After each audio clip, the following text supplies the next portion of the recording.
Welcome back, everyone. It's Rachel from rwcrafts.com, and today I'm sharing with you a process video for how I created this October art journal page.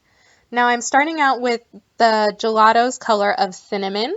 You can see it comes in this beautiful pack of 32 gelatos. Doesn't it just look so pretty? It's a rainbow of happiness.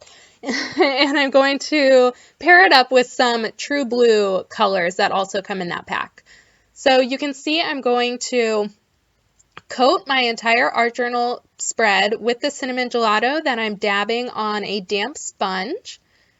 And once that's all finished and completely dry, I'm adding the stencil from the Mixed Media Stencil 101 collection with the boysenberry gelatos. I really love the combination of a rich true blue with this brown cinnamon color. It kind of reminds me of the popular wedding color a few years ago. That was the Tiffany blue and brown combination.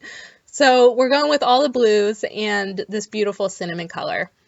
So once I've finished adding my stencil pattern, I'm going to chop up some of the cinnamon gelato. You can see I cut it up into little pieces, and then right now I am scooping some Design Memory Craft glaze on top and mixing it all up.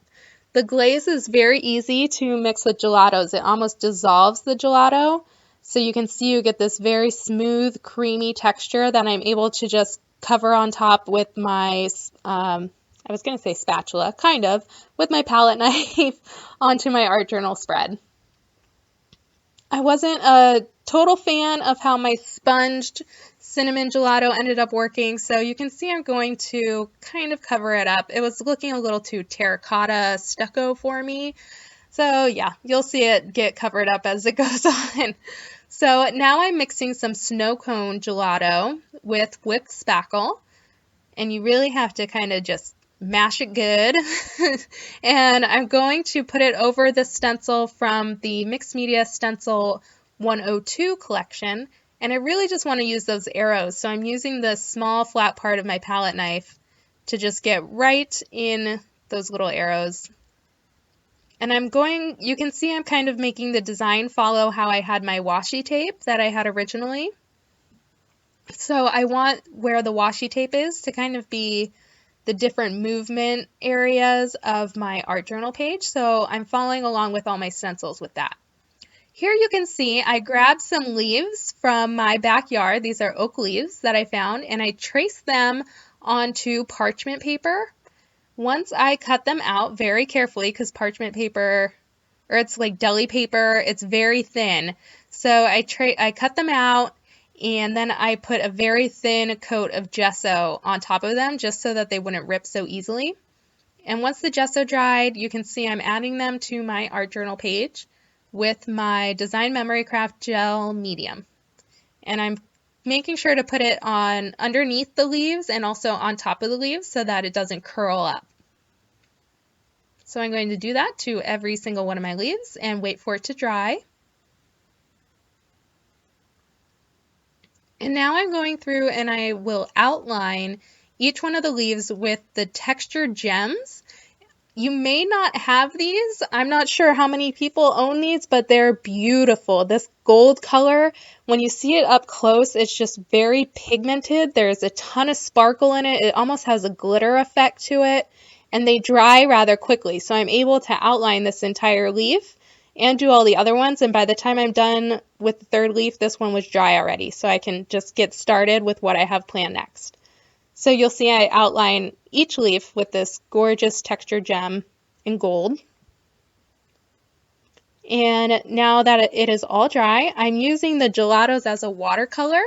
You can see that I've used gelatos in a lot of different ways. I've used them mixed with glaze, mixed with whipped spackle. I've used it with a sponge, and now I'm using it as a watercolor. So I just cut a little bit of the boysenberry gelato and put it on my craft mat. And then with a wet brush, I'm just dipping the brush into those gelato pieces, and I'm able to use it as paint. So I will paint each one of my leaves with a couple coats of this boysenberry gelato. And you can see with each coat, it does get richer and deeper. It doesn't just kind of blend in with everything else. It really does add the pigment on top. So once the gelatos are dried, I'm going through with this polka dot stencil from the Stencil 101 collection. And you can see I'm just dipping my finger in some gesso and then putting that gesso through the stencil. And I'm just adding some polka dots to my leaves.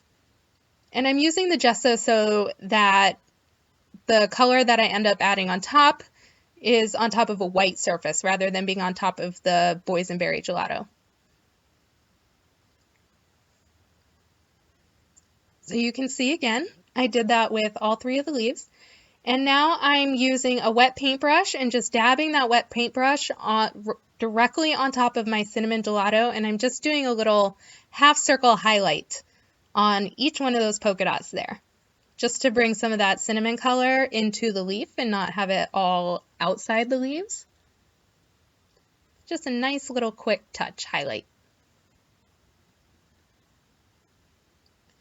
And once the gesso and the gelato is dried, I'm doing a very generous coat on all the leaves of glass bead glitter gel.